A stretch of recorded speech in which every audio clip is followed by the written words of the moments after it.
Hello भाइयों। तो कैसे हैं आप लोग? उम्मीद है एकदम बढ़िया होंगे। हाँ, तो आज हम लोग देखेंगे ऑर्गेनिक केमिस्ट्री के अंदर एक आइसोमेरिज्म के बारे में। जो आइसोमेरिज्म होता है, इसका जो वेटेज होता है बहुत ही अच्छा होता है आइसोमेरिज्म का। तो आइए इसको पहले डिफाइन करते हैं। तो लिखा गया, different compound having same molecular formula is known as isomers, and the phenomena is known as isomerism। ठीक, तो इस अंग्रेजी का कहने का मतलब ये है कि कोई भी एग्जाम्पल लीजिएगा तो उसका मॉलिक्यूलर फार्मूला सेम रहेगा लेकिन कंपाउंड डिफर करेगा। ध्यान से सुनना है कि जो उसका मॉलिक्यूलर फार्मूला रहेगा वो सेम रहेगा, उसका जो कंपाउंड रहेगा वो डिफर करेगा। आइए एक एग्जाम्पल के थ्रू हम बताते हैं। तो एग्जाम्पल एक ले लीजिए C4H10 का। C4H10 क्या होता है? ब्यूटेन होता है, ब्यूटेन। तो जब इसका हम लोग अगर फॉर्मूला लिखना चाहे तो लिख सकते हैं CH3 CH2 CH2 CH3। ये हम लोगों का नॉर्मल ब्यूटेन होता है। ठीक है, इसी में हम लोगों का कितना होगा, ये C4H10 यही होता है, C4H10। तो ये C4H10 मॉलिक्यूलर फार्मूला हुआ, ये हम लोगों का कंपाउंड हुआ। तो अब इसी का अगर आइसोमर्स लिखे तो ये हम लोगों को आ जाएगा CH3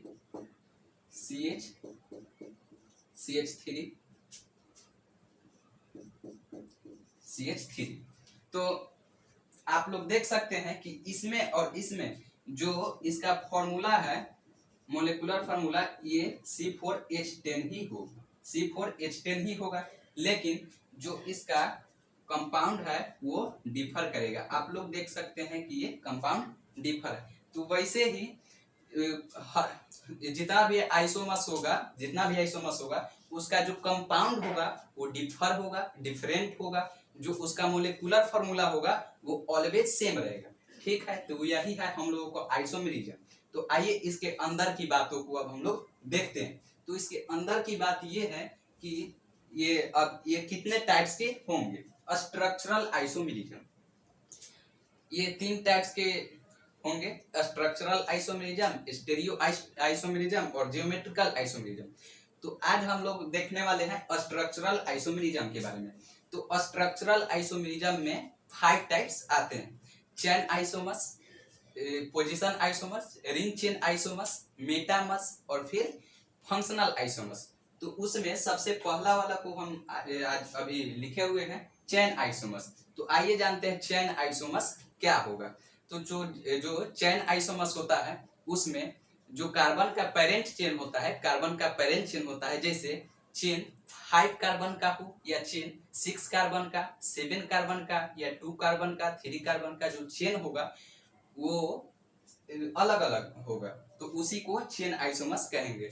चेन आइसोमर्स में जो पेरेंट चेन होगा वो बदलेगा। जैसे 6 कार्बन का पेरेंट चेन है तो 7 कार्बन का पेरेंट चेन हो जाए या 5 कार्बन का पेरेंट चेन हो जाए, तो उसी को हम लोग चेन आइसोमर्स कहेंगे। जैसे एग्जांपल हम लेते हैं एक, अंग्रेजी की ऐसी की तैसी, एग्जाम्पल से ही समझ में आएगा। तो आइए देखते हैं एग्जाम्पल्स एक ले लीजिए फिर से। यहाँ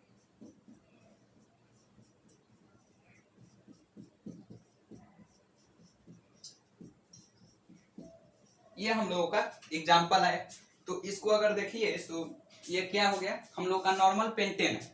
ठीक है, इसका जो फॉर्मूला होता है ये C5H12 होता है। ठीक है, यहाँ लिख देते हैं इसका फॉर्मूला C5H12। ठीक है, तो अब आइए इसको आइसोमर्स लिखते हैं। इसका चेन आइसोमर्स कितना होगा, तो इसको जितना बार चेन बदल सकते हैं, मतलब कार्बन का ये कितना चेन है, ये 1 2 3 4 5, तो ये हुआ 5 कार्बन का पेरेंट चेन। ठीक है, तो अगर चेन बदलेगा, मतलब कि 5 कार्बन का पेरेंट चेन है तो 4 कार्बन का हो जाएगा, तो चेन बदल गया, फिर 3 कार्बन का चेन हो गया, तो हम लोगों का पेरेंट चेन बदल जाएगा। तो उसी तरह से हम लोग देखेंगे। तो मान लीजिए कि इसका लिखेंगे तो CH3 CH2 CH3 CH3। हाँ, तो देख सकते हैं भाइयों को इसमें जो मोलिकुलर फॉर्मूला है C5H12, ठीक है, नॉर्मल वेव पेंटेन है। अब इसमें देखिए तो ये जो फॉर्म होता है ना, ये आइसो फॉर्म होता है, और इसका पूरा नाम जो होता है, इसका पूरा नाम आइसो पेंटेन होता है, ठीक है। तो ये एक दूसरे को आइसोमर्स होते हैं। तो इसका भी फॉर्मूला देखिएगा तो यही आएगा, गिन कर देख लीजिए, कार्बन गिन कर देख लीजिए और हाइड्रोजन गिन कर देख लीजिए, इतना ही आएगा। तो ये फर्स्ट हुआ, ये सेकेंड हुआ। इसका और चेन बदल सकता है क्या? तो आइए हम लोग देखते हैं। हाँ, इसका एक और चेन बदलेगा, ठीक है। तो वो जो फॉर्म होता है वो CH3, फिर CH3 CH3 CH3। हाँ, तो जो कार्बन होता है टेट्रावैलेंट होता है। अब इसके और चेन नहीं बदल सकते हैं। ये कितने कार्बन का चेन था? यहाँ कार्बन का जो चेन है, यहाँ 1 2 3 4, देखिए यहाँ 5 कार्बन का चेन था, यहाँ 4 कार्बन का चेन आ गया, ठीक है। अब जो नेक्स्ट वाली है ना, वो 1 2 3, देखिए ये 3 कार्बन का चेन है। ऐसे ही गिना जाता है, इंड टू इंड गिना जाता है। नोमेनक्लेचर में आप लोग ये सीखे होंगे।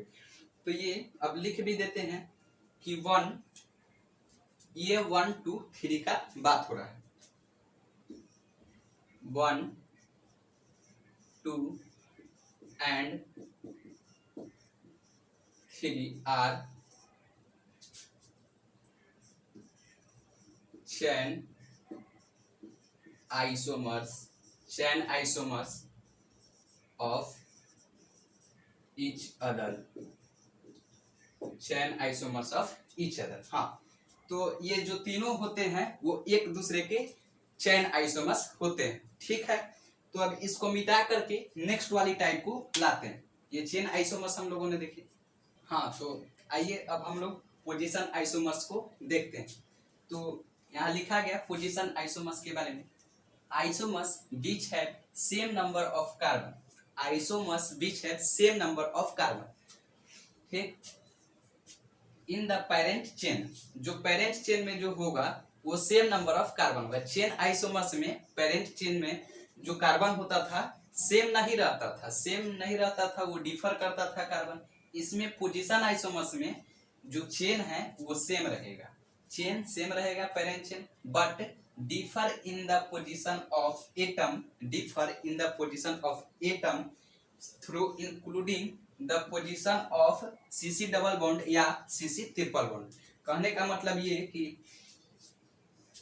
जब पोजीशन आइसोमर्स तब होगा जब एटम का पोजीशन बदले या डबल बॉन्ड या ट्रिपल बॉन्ड का पोजीशन बदले। जैसे यहाँ ये डबल बॉन्ड या ट्रिपल बॉन्ड का जब पोजीशन बदलेगा तो वो पोजीशन आइसोमर्स होगा।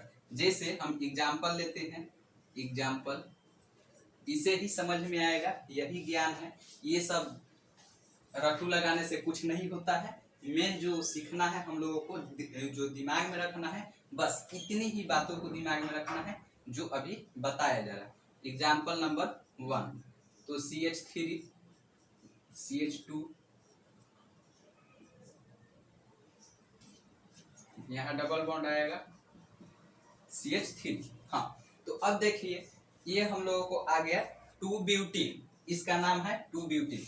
जैसे नंबरिंग कीजिएगा तो 1 2 3 4, नोमेनक्लेचर में सिखाया गया होगा। 2 4 कार्बन का चेन है तो ब्यूटीन, ठीक है। तो अब अगर इसका पोजीशन आइसोमर्स लिखिएगा तो इसका पोजीशन आइसोमर्स यहाँ हो जाएगा हम लोगों को CH2 double bond CH2 CH3, ठीक है। तो इसी का आइसोमर्स ये हो जाएगा। कैसे हम लोग जान गए कि इसी का आइसोमर्स ये है? देखिए ये पोजीशन कितना पर है, 2 पे है। यहाँ डबल बॉन्ड कहाँ आ गया, 1 पे आ गया, इसीलिए, ठीक है। ये पोजीशन आइसोमर्स हो गए। अब दूसरा एग्जांपल लेते हैं। जब आ जाए हम लोगों के पास ट्रिपल बॉन्ड,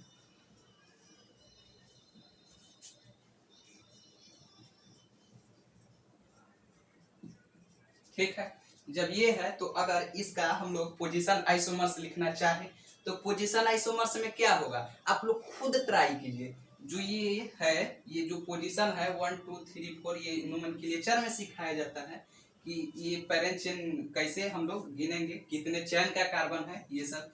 तो अब जो ये 2 पे आया वो अगर चेंज करेगा, ये नहीं हम बोल रहे हैं कि ये इधर ही बदलेगा, इधर भी जा सकता है, इधर भी जा सकता है, बस जो 2 पे है ये बदलना चाहिए। तो अब इसका आइसोमर्स लिखते हैं, तो आइसोमर्स इसका आ जाएगा हम लोगों का ये CH3 मान लीजिए, यहाँ CH2 कर दीजिए, यहाँ C ट्रिपल बॉन्ड लगा दीजिए CH। देखिए अगर इसमें कार्बन और हाइड्रोजन को गिनिएगा तब, अगर इसमें कार्बन और हाइड्रोजन का गिनिएगा तब ये सेम आएगा। नहीं विश्वास है तो आइए गिनते हैं हम लोग साथ में। ये देखिए कार्बन कितने हैं 1 2 3 4, ठीक है, इसमें भी कार्बन 1 2 3 4। अब रह गया हम लोगों को हाइड्रोजन को गिनना, तो हाइड्रोजन कितना है, यहाँ 3 3 6 है हम लोग का इसमें हाइड्रोजन, इसमें कितना है, तो आइए 3 2 5 1 6। इस मतलब कि दोनों का जो मॉलिक्यूलर फार्मूला है सेम है, लेकिन कंपाउंड जो है डिफरेंट है, ठीक है। तो ये हम लोगों को हो गया एक दूसरे का आइसोमर्स, ये एक दूसरे का हम लोगों को आइसोमर्स है, आइसोमर है, यहाँ आइसोमर लिखा जा रहा है, ठीक है। अब इसी में इसमें भी सेम मॉलिक्यूलर फार्मूला होगा, आप लोग गिन करके ट्राई कर सकते हैं। तो हाँ, सिर्फ देखना नहीं है कि हाँ ये एग्जाम्पल है इसको रखना है, बस पोजीशन आइसोमर्स का है तो उसका पोजीशन आइसोमर्स वो होगा कि उसका मॉलिक्यूलर फार्मूला जो है वो सेम रहेगा, लेकिन उसका पोजीशन डिफरेंट करेगा, डिफर करेगा। आइए हम लोग एग्जाम्पल नंबर 3 लेते हैं। तो एग्जाम्पल नंबर 3 लेंगे तो इस बार अच्छा सा लेते हैं एग्जाम्पल पोजीशन आइसोमर्स में। देखिए अगर इसको देखे, ये बेंजीन, अगर यहाँ अगर सब्स्टिट्यूएंट लगा दे CH3, यहाँ सब्स्टिट्यूएंट लगा दे CH3, ठीक है, तो ये पहला हुआ। अब इसकी इसी का दूसरा अगर लिखे आइसोमर्स लिखना चाहे, पोजीशन आइसोमर्स लिखना चाहिए, तो देखिए ये 1 पे आया, ये 2 पे आया, ठीक है, लगातार है, पोजीशन लगातार। इस बार पोजीशन अगर डिफरेंट कर देंगे, पोजीशन 1 2 नहीं करके 1 3 कर देंगे, या पोजीशन 1 3 नहीं करके 1 4 कर देंगे, तो उसका सब्स्टिट्यूएंट का पोजीशन बदल गया। तो अगर उसका सब्स्टिट्यूशन का पोजीशन बदला तो ये कौन सा आइसोमेरिज्म हो जाएगा, ये पोजीशन आइसोमर्स हो जाएगा। तो आइए बदल के लिख देते हैं, उसमें कौन सा बड़ा बात है। ये हो गया हम लोगों का CH3, ये हो गया हम लोगों का CH3। तो यहाँ इस बार आप फिर बार गिन के देखिए 1 2 3, तो इस बार पोजीशन किस पे आया, 1 पे 3 पे सब्स्टिट्यूएंट आया, यहाँ कितना पे आया था 1 पे और 2 पे सब्स्टिट्यूएंट आया था, ठीक है। अब इसके नेक्स्ट वाली आइसोमर्स को लिखे, तो नेक्स्ट वाला आइसोमर्स ये हो जाएगा हम लोगों को, ये CH3, ये CH3, हाँ। तो ये तीनों आपस में आइसोमर्स है। देखिए इसको अगर देखा जाए पोजीशन, तो 1 2 3 4, ठीक है।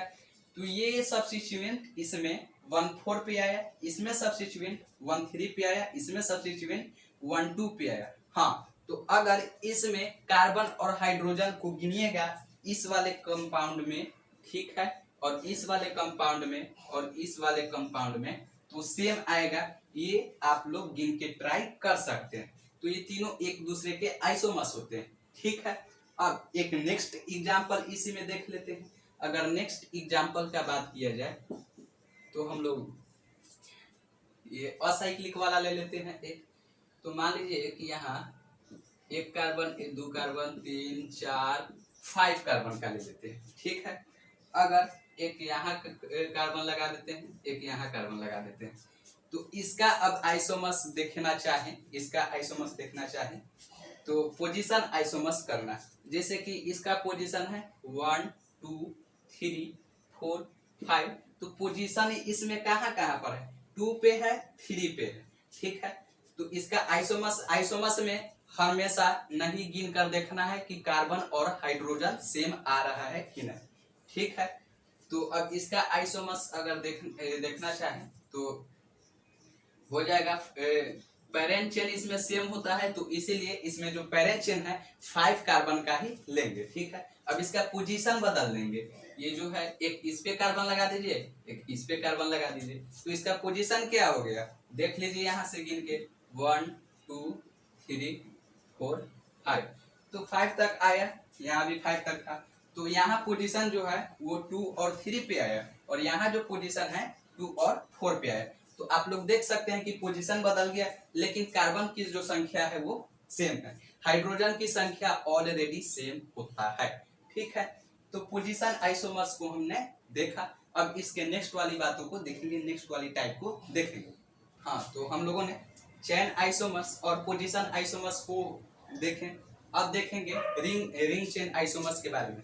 तो आइए एक एग्जांपल के थ्रू हम लोग देखते हैं रिंग चेन आइसोमर्स क्या होता है। एग्जांपल देख लो फ्रेंड्स, रिंग चेन आइसोमर्स का।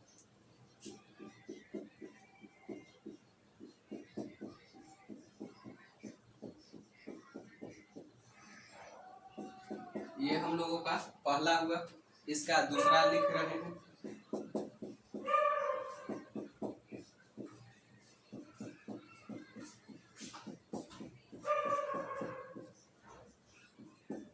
तीसरा इसका,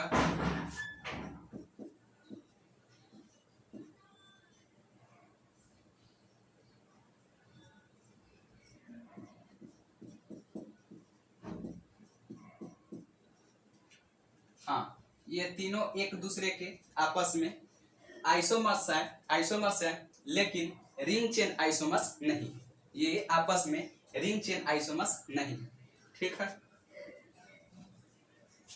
यहाँ CH2 होगा। तो अब जो है इसको हम लोग किस प्रकार से देखेंगे, आइए हम बताते हैं। इसका एक चेन बनता है, 4 कार्बन का एक साइक्लिक चेन बनता है, मतलब कि ब्यूटेन कह सकते हैं, साइक्लोब्यूटेन, ठीक है। तो जब भी साइक्लिक आता है तो जो सेचुरेटेड हाइड्रोकार्बन होता है उसमें से दो जो हाइड्रोजन होता है वो हट जाता है, 2 हाइड्रोजन निकल जाता है।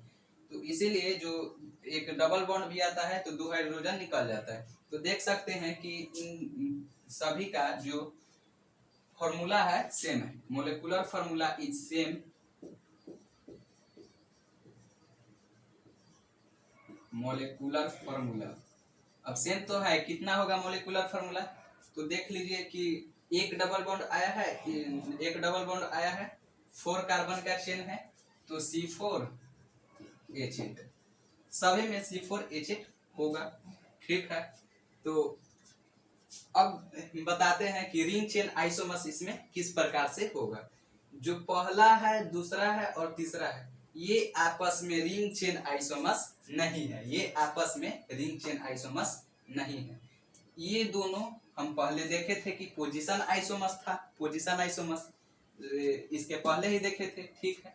ये वाला, ये और ये आपस में कैसे हैं, ये इससे और ये इससे कैसे हैं, ये आपस में देखिए चेन ही बदल गया, तो चेन बदल गया तो डायरेक्टली चेन आइसोमर्स, ठीक है। तो अब रिंग चेन आइसोमर्स कैसे होगा, जब एक रिंग को लेंगे और एक चैन को लेंगे, मतलब एक रिंग को लेंगे और फिर और एक असाइक्लिक को लेंगे, असाइक्लिक को, ये सब असाइक्लिक है, ये रिंग है, तो वो रिंग चेन आइसोमर्स हो जाएगा। मतलब कि सिंपल सा बात, एक रिंग को लेना है और एक असाइक्लिक चेन को लेना है, तो हम कह सकते हैं कि 4 is ring chain isomers of 1 2 3। ये जो 4 है वो 1 से भी रिंग चेन आइसोमर्स है, ये जो 4 है 2 से भी रिंग चेन आइसोमर्स है, ये 4 जो है ये 3 से भी रिंग आइसोमर्स है, ठीक है, रिंग चेन आइसोमर्स है। तो तो वही लिख दे रहे हैं कि 4 is ring chain isomers of 1, 2 and 3। ठीक है, तो अब हम लोग देख रहे हैं इसके नेक्स्ट वाली टाइप्स को। ये हो गया हम लोग का रिंग चेन आइसोमर्स। ठीक है,